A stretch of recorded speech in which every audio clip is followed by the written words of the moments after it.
జయ శుభకర వినాయక శ్రీకాణి భాగవర సిద్ధి వినాయక. నమస్కారం ప్రేక్షకులందరికీ శుభోదయం. ఈనాటి శుభయోగం శీర్షికన శివమహాపురాణం విద్యేశ్వర సంహితలో చెప్పబడిన విధంగా పుణ్యక్షేత్ర దర్శనం ఏ విధంగా చేస్తే, పుణ్యతీర్థాలలో స్నానం ఏ విధంగా చేస్తే అద్భుత ఫలితాలు కలుగుతాయో పరిశీలిద్దాం. శివమహాపురాణం విద్యేశ్వర సంహితలో పుణ్యక్షేత్రాలు పుణ్యతీర్థాల వైభవం గురించి వర్ణించారు. ప్రధానంగా పుణ్యక్షేత్రాలకు వెళ్ళినప్పుడు ఆ పుణ్యక్షేత్రాలలో ఉన్నంత కాలము స్నానము, దానము, జపము ఈ మూడింటిని తప్పకుండా ఆచరించాలని శివమహాపురాణం తెలియజేస్తోంది. అలాగే పుణ్యక్షేత్రాలన్నింటిలో కూడా స్వయంభూ క్షేత్రాలు చాలా శక్తివంతమైనవి. అంటే పరమేశ్వరుడు తనకు తానుగా ఆవిర్భవించినటువంటి కొన్ని క్షేత్రాలు ఉంటాయి, వాటిని స్వయంభూ క్షేత్రాలు అంటారు. ఈ స్వయంభూ క్షేత్రాలలో ఎవరైనా సరే జీవిస్తూ ఉన్న అక్కడ శరీరాన్ని విడిచిపెట్టినా వాళ్ళకి పునర్జన్మ ఉండదు, మోక్షం కలుగుతుందని శివమహాపురాణం విద్యేశ్వర సంహితలో చెప్పారు. అలాగే ఏ పుణ్యక్షేత్రంలో అయినా కనీసం 9 రోజుల పాటు ఉండి ఆ పుణ్యక్షేత్రంలో ప్రధాన దైవాన్ని దర్శించుకోవటం ద్వారా కూడా అద్భుత ఫలితాలు కలుగుతాయని శివమహాపురాణం తెలియజేస్తోంది. అలాగే కొన్ని ప్రత్యేకమైనటువంటి పుణ్యతీర్థాలలో ప్రత్యేకమైన సమయాల్లో స్నానం చేస్తే కూడా అద్భుత ఫలితాలు కలుగుతాయి. సంవత్సరంలో ఎప్పుడైనా సరే సూర్యుడు సింహరాశిలో సంచారం చేస్తున్నప్పుడు కాశీలో గనక నివసించినట్లయితే వాళ్ళకి అద్భుతంగా శివకేశవులిద్దరి అనుగ్రహం కలుగుతుంది, విష్ణులోకం ప్రాప్తిస్తుందని శివమహాపురాణం తెలియజేస్తోంది. అలాగే దేవగురువైనటువంటి బృహస్పతి సింహరాశిలో సంచారం చేసేటప్పుడు ఎవరైనా గంగలో గోదావరిలో స్నానం చేసినట్లయితే వాళ్లకు పునర్జన్మ ఉండదు. అలాగే సోణభద్ర అనే పేరు కలిగిన నదిలో ఎవరైనా సరే దేవగురువైన బృహస్పతి సింహరాశిలో సంచారం చేసేటప్పుడు స్నానం చేసినట్లయితే వాళ్ళకి ఖచ్చితంగా వినాయకుడి అనుచర గణాలలో ఒకరుగా జన్మించే అవకాశం ఉంటుందని కూడా శివమహాపురాణం తెలియజేస్తోంది. అలాగే నదులలో గోదావరి నదికి కృష్ణా నదికి అద్భుతమైన ప్రాధాన్యత శివమహాపురాణంలో చెప్పారు. శివమహాపురాణం గోదావరి గురించి ఏం చెప్పిందంటే, గోదావరి మహాపుణ్య బ్రహ్మ గోవధనాశిని ఏకవింశ సంఖ్యా ప్రోక్త రుద్రలోక ప్రదాయిని అంటుంది శివమహాపురాణం. అంటే భయంకరమైన బ్రహ్మహత్యా పాతకాలు కూడా పోగొట్టే శక్తి గోదావరి నది స్నానానికి ఉంటుందని, 21 ముఖాలతో గోదావరి నదీమ తల్లి ఉంటుందని, అందుకే ఎప్పుడైనా సరే జీవితంలో వీలైనన్ని రోజులు గోదావరిలో స్నానం చేసినట్లయితే ఖచ్చితంగా రుద్రలోకం ప్రాప్తిస్తుందని శివమహాపురాణం మనకు తెలియజేస్తుంది. అలాగే కృష్ణానది విశిష్టత కూడా శివమహాపురాణంలో ఒక శ్లోకం ద్వారా చెప్పారు. ఆ శ్లోకం ఏంటంటే, కృష్ణవేణి పుణ్యనది సర్వపాప క్షయాపహ సాష్టాదశముఖా ప్రోక్త విష్ణులోక ప్రదాయిని అంటుంది శివమహాపురాణం. అంటే కృష్ణవేణి నదీమ తల్లికి 18 ముఖాలు ఉంటాయని, కృష్ణవేణి నదిలో వీలైనన్ని రోజులు స్నానం చేసినట్లయితే వాళ్ళకి తప్పకుండా విష్ణులోకం ప్రాప్తిస్తుందని ఈ శ్లోకం మనకు తెలియజేస్తోంది. అలాగే ఎవరైనా తుంగభద్రా నదిలో స్నానం చేస్తే వాళ్ళకి బ్రహ్మలోకం సిద్ధిస్తుందని కూడా శివమహాపురాణంలో చెప్పారు. సరస్వతి నదీ తీరంలో కానీ అలాగే పంపా సరోవరంలో కానీ ఎవరైనా ఒక్కసారి స్నానం చేసినా సరే వాళ్ళు తప్పకుండా ఇంద్రలోకం పొందుతారని కూడా శివమహాపురాణంలో చెప్పారు. అలాగే కావేరీ నదికి 27 ముఖాలు ఉంటాయని, జీవితంలో ఒక్కసారైనా కావేరీ నదిలో స్నానం చేసినట్లయితే వాళ్ళ మనోభీష్టాలు నెరవేర్చుకోవడంతో పాటుగా వాళ్ళ పుణ్యాన్ని అనుసరించి స్వర్గలోకం కానీ బ్రహ్మలోకం కానీ విష్ణులోకం కానీ పొందుతారని కూడా శివమహాపురాణంలో చెప్పడం జరిగింది. కాబట్టి శివమహాపురాణం విద్యేశ్వర సంహితలో చెప్పబడిన విధంగా ఇలా ప్రత్యేకంగా నదులలో స్నానం ఆచరించటం, పుణ్యక్షేత్రాలలో నివసించడం ద్వారా విశేషమైన శుభ ఫలితాలు సిద్ధింపజేసుకోవచ్చు. రేపటి శుభయోగం శీర్షికన మంగళవారం సందర్భంగా సుబ్రహ్మణ్య భుజంగ స్తోత్రానికి ఉన్నటువంటి ప్రాధాన్యత ఏంటో, సుబ్రహ్మణ్య భుజంగ స్తోత్రంలో ఉన్న అంతరార్థం ఏంటో పరిశీలిద్దాం. నమస్కారం.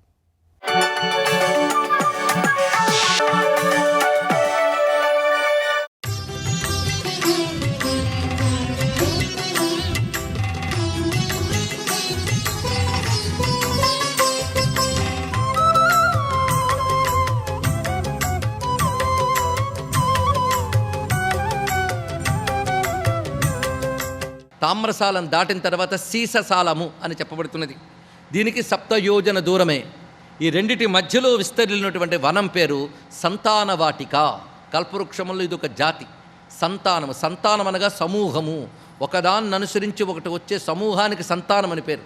సంతానం అనగానే పిల్లలని మాత్రమే కాదు, సంతానం అంటే ఒకదానితో ఒకటి అనుబంధముగా వచ్చునవి, ఇది అర్థం. అలాగే ఇతడి నుంచి అనుబంధంగా కలిగారు కనుక పిల్లలకు కూడా సంతానం అని పేరు. కానీ సంతానం అనగా సమూహం అని అర్థం. ఎన్నో సంతానాలు ఉన్నాయి లోకంలో. ఏమిటి సంతానం అంటే రకరకాల శాస్త్రజ్ఞానములు సంతానమే. విద్యకి సంతానం ఉన్నది. అదేవిధంగా లోకంలో సంపదలకి సంతానం ఉంది. ఒకదానితో ఒకటి, ఒకదానికంటే గొప్పగా ఒకటి వస్తూ ఉంటే అదంతా సంతానమే. అందుకే సంతాన శబ్దము కల్పవృక్షముల పరిభాషలో ఏం వాడారంటే, నీ సంకల్పాలు సిద్ధిస్తే కల్పవనం, నీకు అన్నీ ఒకదానితో ఒకటి ఇతోధిక వృద్ధితో వస్తే సంతానవనం. చూడండి ఇక్కడ కల్పవృక్షాలుగా పేర్లు ఎందుకు పెట్టారు ఇప్పుడు తెలుస్తుంది కదా. సంతాన వృక్షములు అంటే మనకు ఉన్నది అక్కడ తాగకుండా అది ఇంకా వృద్ధి చెందుతూ కొనసాగుతూ ఉంటే అది సంతానము. ఏ శబ్దం ఎక్కడ వాడాలో తెలియాలి. అందుకు సంతాన వాటిక అక్కడ ఉన్నటువంటిది. అక్కడ ఉన్నటి ఇద్దరు భార్యలు ఆయనకి ఉన్నారు. అక్కడున్న గ్రీష్మ ఋతు దేవతకి. అతను గ్రీష్మ ఋతువు అక్కడ ఉంటాడు. ఆ ఇద్దరు భార్యలు ఎవరు? చైత్ర వైశాఖాల తర్వాత వచ్చేవాళ్ళు. జ్యేష్ఠ ఆషాఢ గ్రీష్మ ఋతువు మాసములు. వాళ్ళిద్దరికీ వైదిక నామాలు చూపిస్తున్నాడు. శుక్రశ్రీ శుచిశ్రీ అనబడేటువంటి రెండు శక్తులతో గ్రీష్మ ఋతు దేవత ఇక్కడ ఉంటాడట. అతడు సంతాపతృప్త లోకాస్తు, లోకాలకి తాపం అనేది అందించడం ఈయన యొక్క పని. ఈయన డిపార్ట్మెంట్ అంతా అది, లోకానికి తాపం అందించడం ఈయన యొక్క పని. పైగా ఈయన చుట్టూ ఉన్నటువంటి వాళ్ళ సిద్ధులు ఇక్కడ సంచరిస్తూ ఉంటారు. రకరకాల సిద్ధులు అంటే సిద్ధులు అనబడే ఒకానొక దేవతా గణము ఇక్కడ సంచరిస్తూ ఉంటారు. అలాగే వారితో పాటు మరికొన్ని దేవతా గణములు ఇక్కడ విహరిస్తూ ఉంటాయి. ఈ విధంగా మనం 4వ ప్రాకారం చూసుకున్నాం. వాటి తర్వాత ఈ శీససాలం తర్వాత వచ్చేది ఆరకూటమయ అన్నాడు. ఆరకూటమయం అంటే ఇత్తడి ప్రాకారం. ఈ శీససాలానికి ఆ ఇత్తడి ప్రాకారానికి నడుమ ఉన్నటువంటి కల్పవనం పేరు, కల్పవృక్షవనం పేరు హరిచందన వృక్షాణం అన్నారు. ఇక్కడ చందన శబ్దానికి ఆహ్లాదము. ప్రతివాడు కోరుకునేటువంటి కోరికలే 5 అయ్యాయి ఇక్కడ. కల్పకము, సంతానము, హరిచందనము, ఇవన్నీ నిజానికి పేర్లు చూస్తే వేద శబ్దాలు, కానీ మన బతుకులో నిత్యం కోరుకుంటున్నవే ఇవన్నీ. అందుకే వీటిని స్మరిస్తే అవన్నీ లభిస్తాయి. ఎవరికి అక్కర్లే చెప్పండి. ఇందులో ఈ హరిచందనము కూడా మనకి తాపములను హరించి ఆహ్లాదమునిచ్చునవి అని అర్థం. ఇక్కడ ప్రతివాడికి దిగులు, బాధ, వేదన పోవాలనుకుంటారే, అలాంటివి తీర్చగలిగేటువంటి కల్పవృక్ష జాతి ఇది. హరిచందన వృక్షాణం వాటి మధ్యే. ఇక్కడ ఉన్నటువంటి దేవత ఎవరయ్యా అంటే వర్ష ఋతు దేవత. అయితే వర్ష ఋతువు అన్న 2 మాసాలే కదా మనకి, శ్రావణ భాద్రపదాలు చెప్తున్నాం. కానీ ఈయన గారికి భార్యలు మొత్తం 12 మంది కనబడుతున్నారండి. ఆశ్చర్యం. మొదటి ఇద్దరు మనం అనుకునేటట్టు శ్రావణ భాద్రపద మాస దేవతలు. వారు నభశ్రీశ్చ నభస్య శ్రీహి. నభోమాసము అని శ్రావణ మాసానికి పేరండి. అందుకే శివునికి చెప్తూ తత్రాపి దుర్లభం మన్యే నభోమాస ఇందువాసరే అంటాడు. శ్రావణ మాసంకి నభోమాసం అంటారు వైదిక శబ్దంలో. ఆ శ్రావణమాస సోమవారం శివునికి ప్రీతి అని వివరిస్తారు ఇక్కడ. ఈ విధంగా నభ అంటే శ్రావణ మాసం, నభస్య శ్రీహి అంటే భాద్రపద మాసం. ఇలా శ్రీ నభస్య శ్రీహి, వీళ్ళిద్దరూ ప్రధానమైన పత్నులుగా ఉంటే ఇంకా ఎందరున్నారో చూడండి. వాళ్ళ పేర్లు వింటే ధన్యులమవుతాంట. అందుకే వాళ్ళ మాటలు వింటే, అంటే వాళ్ళ యొక్క నామములు వింటే ధన్యులవుతారు అంటూ చెప్తున్నారు ఇక్కడ. సర్వస్య రశ్యమాలిని అంబాదుల సర్వస్య రశ్మిమాలిని నితంతి భ్రమంతి మేఘయంతిక వర్షయంతి చుపుణిక వారిధార మదవిఫల. వీళ్ళు ఒకసారి మనం ఆలోచన చేస్తే, పదాలకు అర్థమేమిటి అని ఆలోచన చేస్తే, ఆహా, ఇంత గొప్ప సంస్కృతిలో ఇంత గొప్ప జ్ఞానం కలిగిన ఋషులిచ్చిన విజ్ఞానానికి మనం వారసులమా అని ఆశ్చర్యం కలుగుతుందండి. ఆశ్చర్యం కలగడమే కాదు, ప్రపంచ మేధావులకు కూడా ఆశ్చర్యం కొలిగిపోయేటట్టు మనం దీన్ని వ్యాఖ్యానించగలం. ముందు మనకి గౌరవము, అవగాహన ఉంటే అవతల వాళ్ళకి చెప్పగలం. ఊరికనే పేర్లు కావు ఇందులో చెప్పిన ఈ పేర్ల ఆంతర్యం చూద్దాం. మేఘయంతిక, వర్షయంతి, చిపుణిక, వారి ధార, ఈ పేర్లు చెప్పడంలో ఆంతర్యం ఏమిటి అంటే, మొత్తం కలుపుకుని వర్ష ఋతువు అని చెప్పినా వర్షం ఒక్కలా ఉండదు. అది రకరకాల వర్షాలు ఉంటాయి. కొన్ని వర్షాలు అలా తుంపరలాగా వెళుతూ ఉంటాయి, కొన్ని జల్లులా పడుతూ ఉంటాయి, అవి చిపుణిక. కొన్ని అయితే ఉరుములు కనిపిస్తూ మేఘాలు వెళ్ళిపోతాయి కానీ వర్షం పడదు. కొన్ని సంతత ధారాపాతంగా పడతాయి, కొన్ని తగినంత పడతాయి.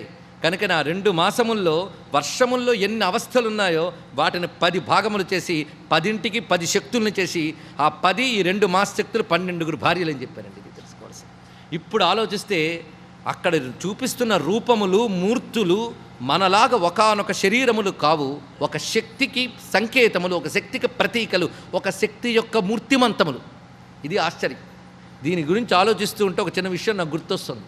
జర్మనీకి సంబంధించి ఒక మేధావిని ఒకరు నాట్యశాస్త్రంలో ప్రవీణురాలు భారతీయ నాట్యశాస్త్రం గురించి పరిశోధించడానికి వచ్చి ఇక్కడున్న ఆలయాలు, శిల్పాలు ఇవన్నీ చూసినప్పుడు ఆ సందర్భంలో ఒక చిన్న ఇంటర్వ్యూ లాంటివి జరిగినప్పుడు మాట్లాడడం జరిగింది. అప్పుడు ఆవిడతో చెప్తూ, మా దేవతామూర్తులన్నీ కూడా సింబల్స్ అన్నాను నేను.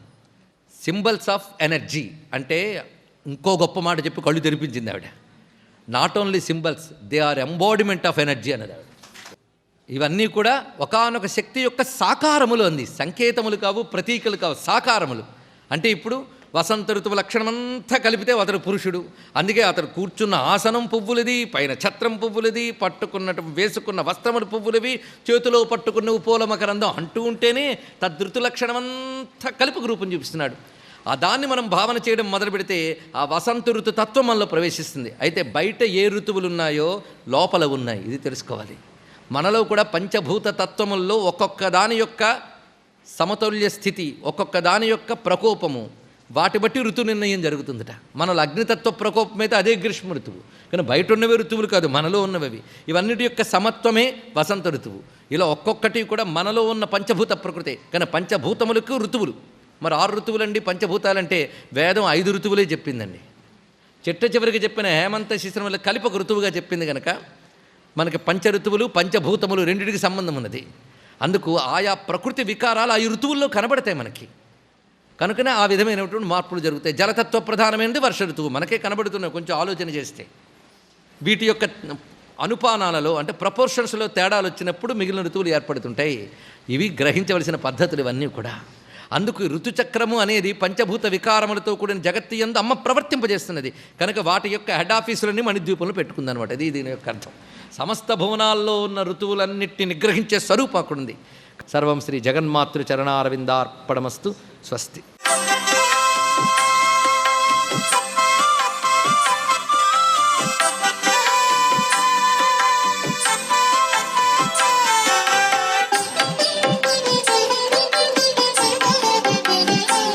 ఓం నమో నారాయణాయ. ఓం నమః శివాయ. శ్రీమాత్రే నమః.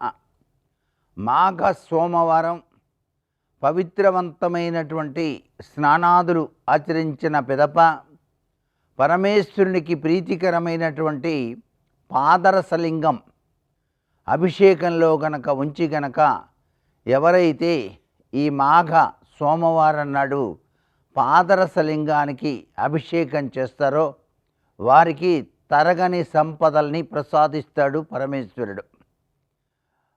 అదృష్టకరమైనటువంటి జీవన విధానానికి నాంది వాక్యం పలికేటువంటి ఈ పాదరసలింగం సాక్షాత్తు శివుని యొక్క దివ్యవంతమైనటువంటి తేజస్సుతో ఉద్భవించినది. అందుచేత ఆయన యొక్క తేజం ఆ లింగ రూపంలో ఉన్నది కాబట్టి ఈ యొక్క పాదరసలింగాన్ని గనక ఎవరైతే నమక చమకాలతో ఓం నమః శివాయ అనే పంచాక్షరి మంత్రంతో అభిషేకం పంచామృతాలతో ఆచరిస్తారో వారికి అద్వితీయమైనటువంటి సిరి సంపదలతో పాటుగా అనుకున్నటువంటి కోరికలన్నీ కూడాను నెరవేర్చుకోవటానికి ఆస్కారాన్ని పరమేశ్వరుడు అనుగ్రహిస్తాడు అంటోంది శాస్త్రం. ఈ పాదరసపు లింగం మీద అభిషేకం చేసినటువంటి తీర్థాన్ని ఎవరైతే మనస్ఫూర్తిగా ఆ పరమేశ్వరుని తలుచుకుంటూ స్వీకరిస్తారో వారికి ఆయుష్, ఆరోగ్యం తప్పనిసరిగా చక్కటి యోగవంతమైన మార్గాన్ని ప్రసాదిస్తాడు పరమేశ్వరుడు అని చెప్పేసి శాస్త్రం. అంతేకాకుండా ఈ రోజున ఎవరైతే దారిద్ర్య దహన స్థుతి అనేటువంటి ఆ యొక్క స్తోత్ర రత్నావళిని 3 సార్లు పఠిస్తారో వారి ఇంట దరిద్రము అనేటువంటిది దరిచేరదు. ఈరోజు ఉదయం నుంచి సాయంత్రం వరకు కూడాను ఉపవాసం ఉండి నక్షత్ర దర్శనం అయిన తరువాత భోజనం చేయటం వల్ల కూడాను సంపూర్ణమైనటువంటి ఆరోగ్యప్రదమైనటువంటి జీవనాన్ని గడపడానికి పరమేశ్వరుడు తన దివ్యవంతమైన అనుగ్రహాన్ని ప్రసాదిస్తాడు అనే విషయాన్ని మర్చిపోకూడదు. సర్వే జనా సుఖినో భవంతు.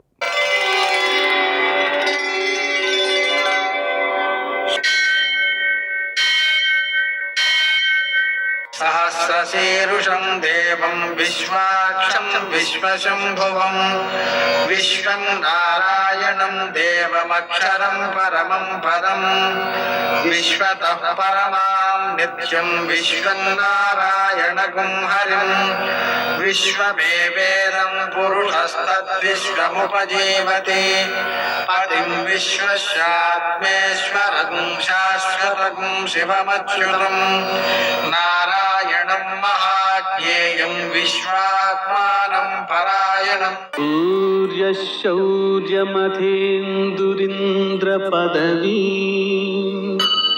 సన్మంగళం మంగళం. మృత్యుంజయాయ రుద్రాయ నీలకంఠాయ సంభవే అమృతేశాయ సర్వాయ మహాదేవాయ తే నమః.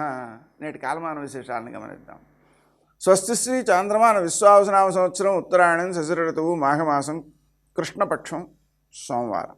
సూర్యోదయం 6:51 సూర్యాస్తమయం 6:08. తిథి పాడ్యమి రాత్రి 1:54 వరకు. నక్షత్రం ఆశ్లేష రాత్రి 10:50 వరకు. వర్జం మధ్యాహ్నం 12:11 నుంచి 1:42 వరకు. దుర్ముహూర్తం మధ్యాహ్నం 12:52 నుంచి 1:37 వరకు. మరల మధ్యాహ్నం 3:07 నుంచి 3:53 వరకు. అమృతకాలం రాత్రి 9:19 నుంచి 10:50 వరకు. రాహుకాలం సోమవారం కాబట్టి ఉదయం 7:30 నుంచి 9 గంటల వరకు. అష్టగవర్గు రీత్యా శుభప్రదమైన సమయం ఉదయం 7 గంటలకి. నేటి విశేషం సోమవారం చంద్రునకు ప్రీతికరమైనది. చంద్రునకు అధిదేవతగా చెప్పేటువంటిది గౌరీదేవి. గౌరీదేవిని ఒకతను పూజ చేయడం సాధ్యం కాదు. శివునకు సోమవారం చాలా ప్రీతికరమైనది కాబట్టి శివపార్వతులకు అలాగే చంద్రునకు కూడా పూజ చేసుకోవడం ద్వారా పరిపూర్ణమైనటువంటి అనుగ్రహం లభిస్తుంది. ఒక పనికి ఆటంకం వచ్చిందంటేనే మన పుణ్యబలం తక్కువగా ఉందని మనమే గుర్తించుకొని పుణ్యబలం పెంచుకునేటువంటి ప్రయత్నం చేస్తూ కొత్త సంకల్పాల జోలికి వెళ్లకుండా ఉండడం మనకు మనం ఏర్పరచుకునేటువంటి ఒక గొప్ప అభ్యాసం. ఇక ఈ శివునకు చంద్రునకు గౌరీదేవికి పూజ చేయడం ద్వారా చంద్రగ్రహ సంబంధమైన దోషాలు కూడా తొలగిపోతాయి. గోచార దోషాలు కావచ్చు, జాతక దోషాలు కావచ్చు, అవి కూడా తొలగుతాయి. నేటి ఆణిముత్యాలు.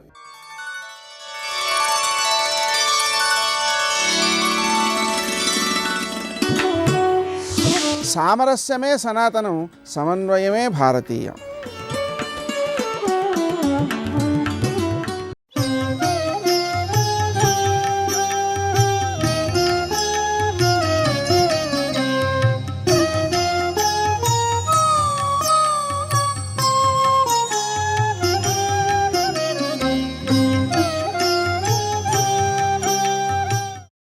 చీకటి నూతుల జనయు నేత్రంబులు. చీకటి నూతులు అని లోపల నీళ్లు ఉన్నాయో లేవో కనపడవు. ఆ బకెట్ అలా వెడుతూ ఉంటుంది. వెళ్ళగా తాడంతా అయిపోతే వెళ్ళిందని గుర్తు. ఆ తర్వాత దాన్ని ఒకసారి ఇలా అంటే నీళ్లు వచ్చాయేమో. ఆ తర్వాత అందులో నీళ్లు ఉన్నాయో బకెట్లోకి వచ్చాయో ఎవరికీ తెలియదు. మళ్ళీ ఓ పావు గంట సేపు తాడు లాగితే అప్పుడు ఆ బకెట్లో నీళ్లు పైకి వస్తుంటాయి. దాన్ని చీకటి నూతులు అంటారు. నీళ్లు కనపడవు. అంత లోతైనటువంటి బావుల్లోంచి నీళ్లు తెచ్చుకుంటూ ఉంటారు. చీకటి నూతుల చెనయు నేత్రంబులు. ఆమె కళ్ళు గుడ్లు వెనక్కి వెళ్ళిపోవడం చేత చీకటి నూతుల్లో ఉన్నాయి. అంతంత పెద్ద పెద్ద కళ్ళు, అంత భయంకరమైనటువంటి శరీరంతో నేల మీద పడిపోయింది. పడిపోతే అక్కడ ఉన్నటువంటి గోపకాంతలు, యశోద, రోహిణి, ఇతరమైనటువంటి గోపాల బాలురు, గోపకాంతలు ఆ పూతన పడిపోయిందని భయపడలేదు. నిన్నగాక మొన్న పుట్టినటువంటి పిల్లవాడు ఈ శరీరంలో ఎక్కడ కింద పడిపోయాడో, నలిగిపోయాడో, ఇది వాళ్ళ భయం. ఎక్కడ పడిపోయాడో వెతకడానికి శరీరం 13 కిలోమీటర్లు, ఈయన 3 జాన్లు. ఈయన చంపాడంటే ఎవరైనా నమ్ముతారా? అది ఈశ్వర లీల. కాబట్టి ఇప్పుడు వాళ్ళు ఆ చివరి నుంచి ఈ చివరికి పరిగెడుతున్నారు. ఆ శరీరాన్ని పైకెత్తడం ఏం తేలికైన విషయమా? అసలు చూసేటప్పటికే హడిలిపోతున్నారు. మళ్ళీ లేస్తే గబుక్కుని అదో భయం. కాబట్టి పాపం వాళ్ళు ఎక్కడ కింద పడిపోయి ఉన్నాడో, అసలు ఉన్నాడో లేడో వీళ్ళు వెతుకుతుంటే, నేలంకూలిన మేటి పిందరముపై నిర్భీతి క్రీడించు ఓ బాలారమ్మని మూపు చేర్చుకొని సంస్పర్శించి ఆరార్చుచున్ గోలాంగూలము తిప్పి గోరజములం చల్లించి గోమూత్రమున్ చల్లి తద్బాలాంగంబుల గోమయంబలదిరా 12 నామంబులన్. అది గోపకుల యొక్క భక్తి అంటే. వాళ్ళకి పుట్టినవాడు పరమాత్మ అని తెలియదు, వాళ్ళకి పరమభక్తి అంతే. వెతగ్గా ఆమె యొక్క 2 స్తనముల మధ్యలో ఆ పిల్లవాడు ఏమీ తెలియని వాళ్ళ ఆడుకుంటున్నాడు. ఈ ఆడుకుంటున్న చిన్ని కృష్ణుణ్ణి ఆమె శరీరం నుంచి తీసి ఎత్తుకుని అమ్మో అంత పెద్ద రాక్షసి గుండెల మీద ఉండిపోయాడు, పిల్లాడు జడుసుకున్నాడేమో, ఇప్పుడంటే ఇలా ఉన్నాడు, రాత్రి జ్వరం వస్తుందేమోనని ఉత్తర క్షణంలో వాళ్ళు ఏం చేశారంటే, ఉగ్రమైనటువంటి గ్రహములు ఏవైనా ఉంటే అవి ఆయన శరీరాన్ని విడిచిపెట్టేయాలని, హఠాత్తుగా కలిగినటువంటి ఉలికిపాటు వలన కలిగిన ఉద్వేగం తొలగిపోవాలని గోశాలలోకి తీసుకెళ్ళి ఆ ఆవు దగ్గర వెనక కాళ్ళ దగ్గరికి తీసుకెళ్ళి ఆవు తోక చుట్టూ తిప్పారు. లోకంలో ఒక లక్షణం, ఆ గోపృచ్ఛము అంటారు, ఆవు తోక పసిపిల్లలకి చుట్టూ ఒకసారి తిప్పితే ఎంత భయంకరమైనటువంటి బాలారిష్టములు చేసేటటువంటి గ్రహములు కూడా విడిచిపెట్టేస్తాయి. అందుకే ప్రత్యేకించి పొలిమేర దాటించే ముందు తప్పకుండా తోక చుట్టూ తిప్పి పంపిస్తారు. ఎందుకని అంటే పొలిమేర దాటేటప్పుడే ఇబ్బందులు వస్తాయి. అసలు పిల్లలకే కాదు, పెద్దవాళ్ళైనా కూడా. శాస్త్రవచనం ఏమిటి అంటే, పొలిమేర దాటేటప్పుడు ఆ ఊరి అధిష్టానానికి నమస్కారం చేసి వెళ్ళాలి. పసిపిల్లలకి అది ఉండదు కాబట్టి గోవు యొక్క పృచ్ఛాన్ని తిప్పుతారు, ఓసారి పిల్లల చుట్టూ తిప్పుతారు. గోమూత్రమున్ చల్లి ఆ గోవు యొక్క మూత్రాన్ని పిల్లవాడి మీద చల్లారు. గోమూత్రం పంచగవ్యాలలో ఒకటి. ఆ కారణం చేత ఆ పసిపిల్లవాడి శరీరానికి కలిగినటువంటి ఉలికిపాటు, మానసిక ఉద్వేగము వలన కలిగేటటువంటి రుగ్మతలు ఉపశమిస్తాయి, ఉగ్రగ్రహముల యొక్క పీడ వదులుతుంది. అందుకని గోమూత్రమున్ చల్లి తద్బాలాంగంబుల గోమయంబలదిరా 12 నామంబులన్. ఆ 12 నామంబులన్, అది పోతన గారి యొక్క ప్రయోగం. ఆ 12, ఏ 12 అంటే 12 విష్ణువుకి సంకేతం, 16 గణపతికి సంకేతం, 8 శివుడికి సంకేతం. ఒక్కొక్క అంకెని బట్టి అది ఎవరికి చెప్పారో చెప్పేయచ్చు. ఎప్పుడైనా 16 అన్నారనుకోండి, అది గణపతిదని గుర్తు. సుముఖశ్చైకదంతశ్చకపిలో జగన్నక లంబోదరశ్చ వికటో విఘ్నరాజో గణాధిప ధూమకేతుర్గణాధ్యక్ష పాలచంద్రో గజాన్న వక్రతుండ శూర్పకర్ణో హేరంబ స్కందపూర్వజ షోడశైతాని నామాని యప్పటే శృణుయాదపి విద్యారంభే వివాహే చ ప్రవేశే నిర్గమే తథా సంగ్రామే సర్వకార్యేషు విఘ్నస్తస్య నజాయతే. 16 గణపతి, 8 శివుడు. భూరంభం చనలో నిలోంబర మహార్నాథో హిమాంసుపుమాన్ నిత్యాభాతి చరాచరాత్మకమిదం యస్యైవ మూర్త్యష్టకం. అష్టమూర్తి తత్వంతో ఉండేవాడు శివుడు. 12 నామాలతో ఉండేవాడు శ్రీ మహావిష్ణువు. ఓం కేశవాయ స్వాహ, ఓం నారాయణాయ స్వాహ, ఓం మాధవాయ స్వాహ, గోవింద విష్ణు మధుసూదన త్రివిక్రమ వామన శ్రీధర ఋషికేశ. 12 నామాలు చెప్తాం కదా. చిత్రం ఏమిటంటే ఆ 12 నామాల్లో రామనామం ఉండదు. అసలు ఏ నామాన్ని విడిచిపెట్టకూడదని చెప్తామో ఆ నామం విష్ణువు యొక్క 12 నామాలలో లేదు. అంత గొప్ప నామం 12 నామముల యందు స్థానం ఇవ్వలేదు. మరి అది దోషం కదండి. అటువంటి రామనామం ఎందుకు లేదు అని అనుమానం రావచ్చు. అది ఒక్క మాట చెప్పి వదిలేదు కాదురా, ఇవి రోజుకు ఓ మాట చెప్పినా పర్వాలేదు, అది ఎప్పుడూ చెప్తూనే ఉండాలి. అందుకని ఒక మాట చెప్పమని మేము దాంట్లో చెప్పలేదు. అది సిద్ధాంతం. సర్వం శ్రీ ఉమామహేశ్వర పరబ్రహ్మార్పణమస్తు. స్వస్తి.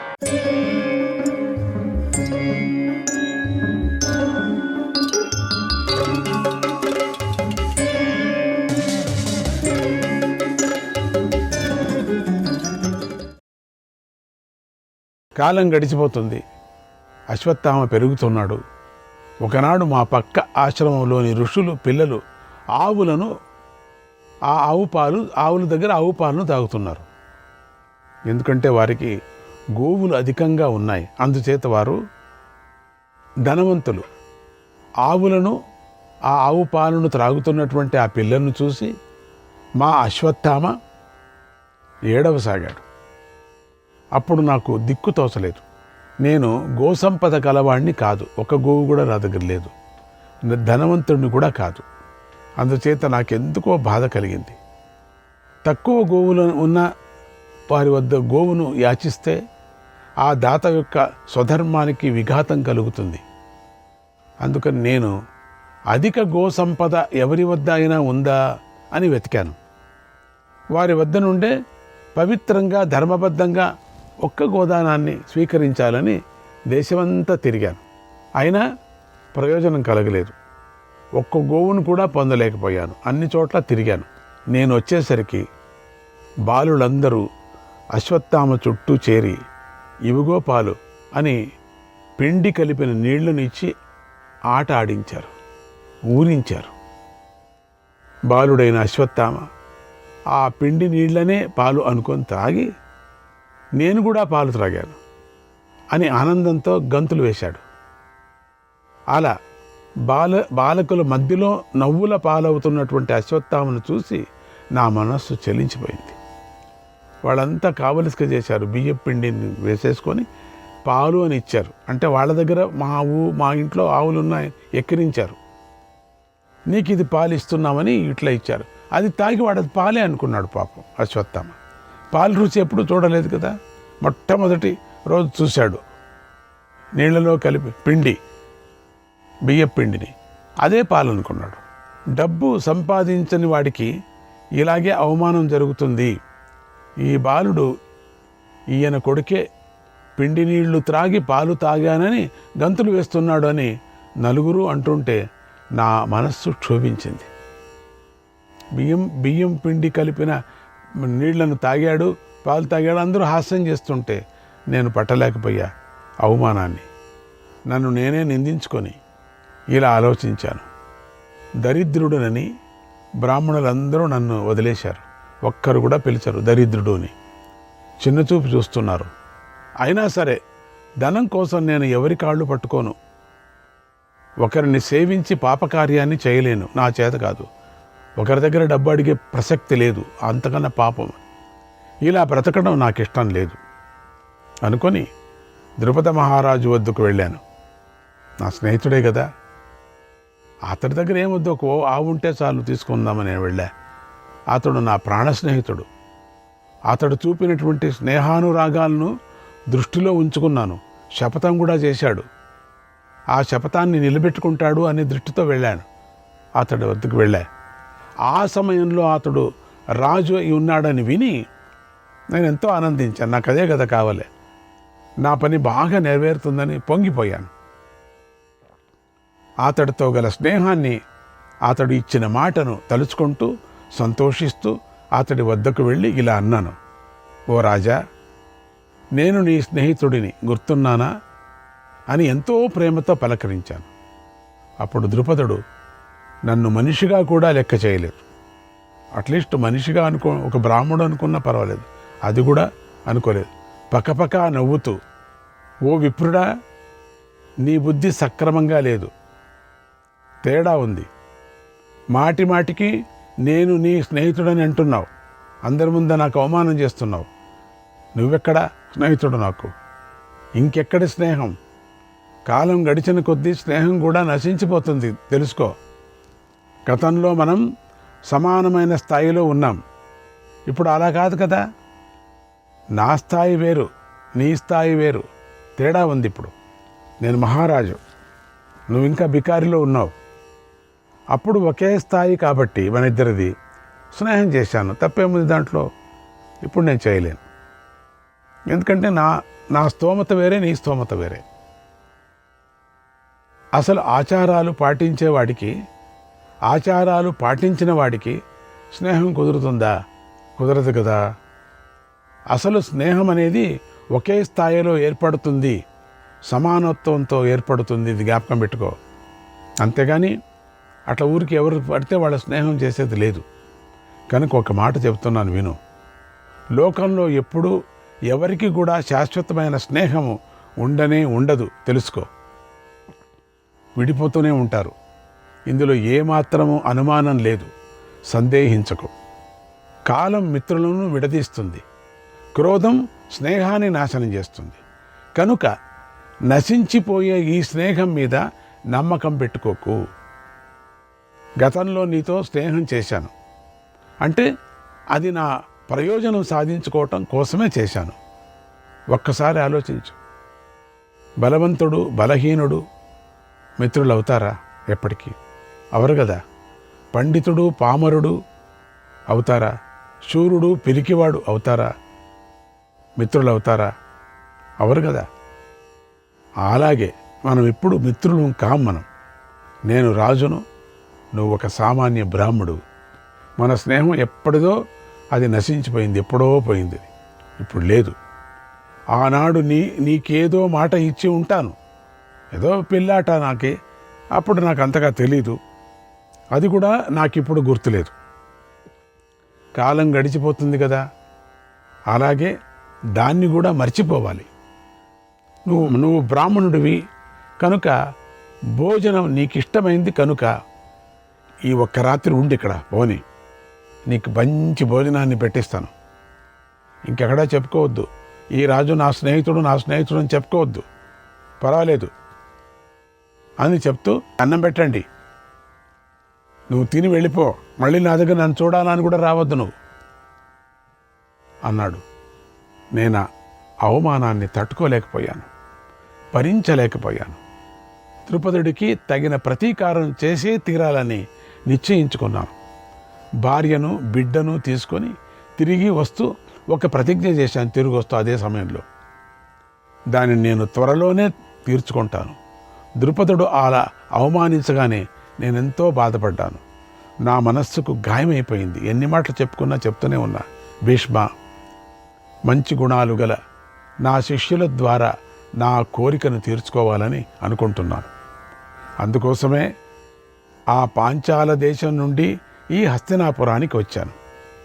ఇక్కడ నేను మీకోసం ఏం చేయాలో చెప్పండి, చేస్తానన్నాడు. అప్పుడు భీష్ముడు, అయ్యా, ఈ కౌరవ పాండవులకు చక్కగా అస్త్ర విద్యను నేర్పండి, వారి చేత పూజించబడుతూ సంతోషంగా ఉండండి, ఆనందంగా మీకు ఇష్టమైన భోగాలన్నిటినీ అనుభవించండి. సంపూర్ణ స్వాతంత్రం ఈ రాజ్యంలో. ఈ కురుదేశ సంపదకు, ఈ రాజ్యానికి మీరే అధిపతులు. ఈ కురు వంశీయులందరూ మీకు వశమైపోయారు, అందరూ కూడా మీ ఆధీనంలో ఉంటారు. ఇక్కడ మీరు కోరుకున్నది ఏదైనా సరే నెరవేరినట్లుగానే భావించండి. మా అదృష్టం కొద్దీ మీరు మాకు లభించారు, మా ఇంటికే వచ్చారు. మేము ఎతకాలనుకోంటివి ఇక్కడికే వచ్చారు. ఇక్కడికి వచ్చి మమ్మల్ని అనుగ్రహించారు.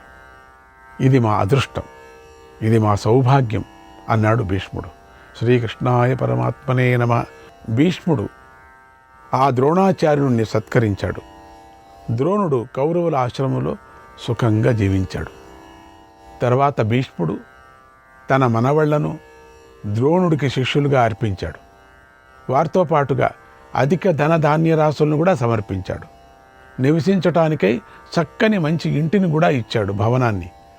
ఆ సత్కారానికి ద్రోణుడు పరవశించిపోయాడు. ఆయన హృదయం సంతోషంతో నిండిపోయింది. ఆ రాకుమారులందరినీ శిష్యులుగా స్వీకరించాడు.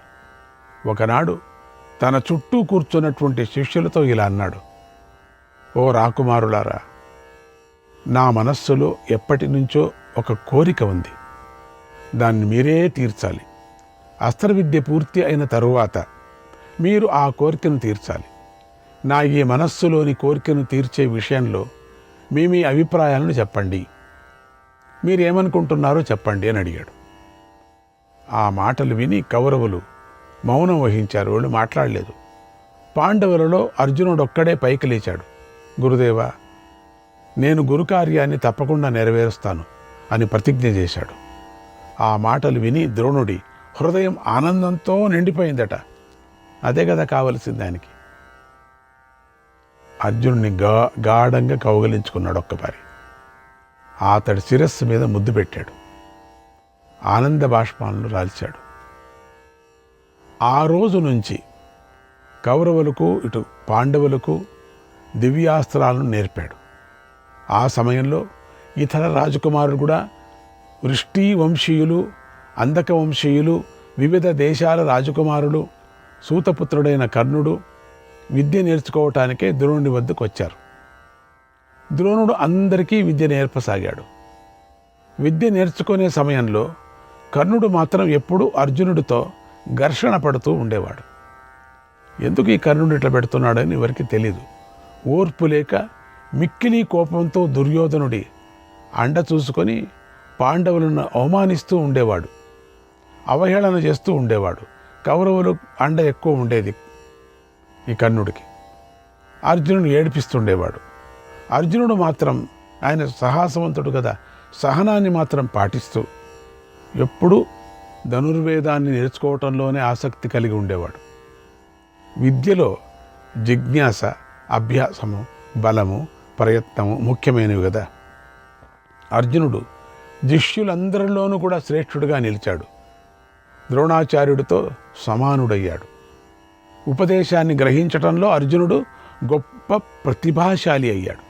ఒక్క పర్యం నేర్పితే చాలు విద్య వచ్చేస్తుంది. కొంతమందికి 5 మాటలు 10 మాటలు ఆ విల్లును వేసి వేసి చూపించాల. అతడికి సాటి అయిన వాడు ఎవడూ లేడు అని ద్రోణుడు గ్రహించాడు. నాకు సాటిగా నిలుస్తున్నాడు, అంత విద్య నేర్చుకుంటున్నాడు. రాకుమారులందరికీ చక్కగా అస్త్ర విద్యను నేర్పాడు. అయితే పుత్రప్రేమ కారణంగా కొంచెం అధికంగా శిష్యుల కన్నా అశ్వత్థామకు ద్రోణుడు విద్య నేర్పాలనుకున్నాడు. వ్యామోహం, ఇక్కడొచ్చిన వ్యామోహం. వీళ్ళందరికన్నా ఎక్కువ నేర్పించాలనుకున్నాడు తన కొడుకుకి. ఒక రోజున రాకుమారులందరికీ కమండలాలను చేతికిచ్చి దీనిలో మీరు నీరు తీసుకొని రండి అని పంపించాడు. దాన్ని వారు జాగ్రత్తగా తీసుకొని రావాలి, లేకపోతే కమండలంలో నీళ్లు ఒలికిపోతాయి. అందుచేత నీళ్లు తీసుకొని రావటానికి చాలా సమయం పడుతుంది. ఈ సమయంలో ద్రోణుడు అశ్వత్థామకు మాత్రం కుండ ఇచ్చి నీరు తీసుకొని రమ్మనేవాడు. అశ్వత్థామ సులభంగా నీరు తీసుకొని వచ్చేవాడు. అప్పుడు మిగిలిన రాకుమారులు ఆ వచ్చే లోపలే అశ్వత్థామకు ధనుర్విద్యలోని విశేషాన్ని బోధించేవాడు. దానిని అర్జునుడు పసిగట్టాడు. అర్జునుడు మెల్లగా తెలుసుకున్నాడు, అతనికి మాత్రం ఏదో నేర్పుతున్నాడు, మేము లేనప్పుడు చూసుకొని నేర్పుతున్నాడు, మమ్మల్ంతా నీళ్ళకి పంపించేసి తాను నేర్పుతున్నాడు. ఎలాగైనా సరే నేను కూడా ఆ విద్యను నేర్చుకోవాలి అనే తపనతో వారుణాస్త్రాన్ని ప్రయోగించి కమండలాన్ని నీటితో నింపుకునేవాడు.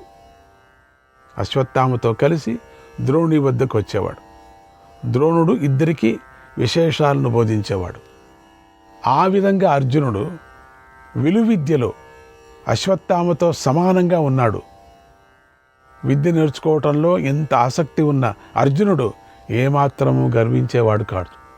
అంత విలువిద్య నిపుణుడైపోయాడు. అర్జున పరమం యత్నం ఆతిష్టద్గురు పూజనే అస్త్రే చ పరమం యోగం ప్రియో ద్రోణస్య చాభవత్. గురువును సేవించటంలో పరిపూర్ణంగా ప్రయత్నం చేసేవాడు. అస్త్ర విద్యను నేర్చుకోవటంలో పూర్తి ఆసక్తిని చూపించేవాడు. అందుకే ద్రోణాచార్యుడికి అర్జునుడు ప్రియ శిష్యుడయ్యాడు. ఒకనాడు ద్రోణుడు అర్జునుడిని ఏకాగ్రతను పరీక్షించాలని సంకల్పించాడు. ఏకాగ్రతను వంటవాడిని పిలిచి ఇలా అన్నాడు, నాయన, అర్జునుడికి ఎప్పుడూ కూడా చీకట్లో అన్నం పెట్టకు, ఆ మాటను నువ్వు అర్జునుడికి చెప్పకు అని ఆదేశించాడు. రోజులు గడిచాయి. ఒకనాడు అర్జునుడు అన్నం తింటుంటే పెద్ద గాలి వీచి దీపం మారిపోయింది. అయినా ఆ చీకటిలో అలవాటు ప్రకారంగా చేయి అన్ని పదార్థాల వద్దకు వెళ్ళి వాటిని అర్జునుడు నోటికి చేయి అందిస్తూ ఉండేది. ఎక్కడెక్కడ ఏ పదార్థం ఉందో ఇస్తరాకులో అది సరిగా వెళ్ళి తినేవాడు. ఈ ఘటనను గమనించి అర్జునుడు ఆశ్చర్యపోయాడు. ఇది అభ్యాసం చేయటం వల్ల జరిగింది అని గ్రహించాడు.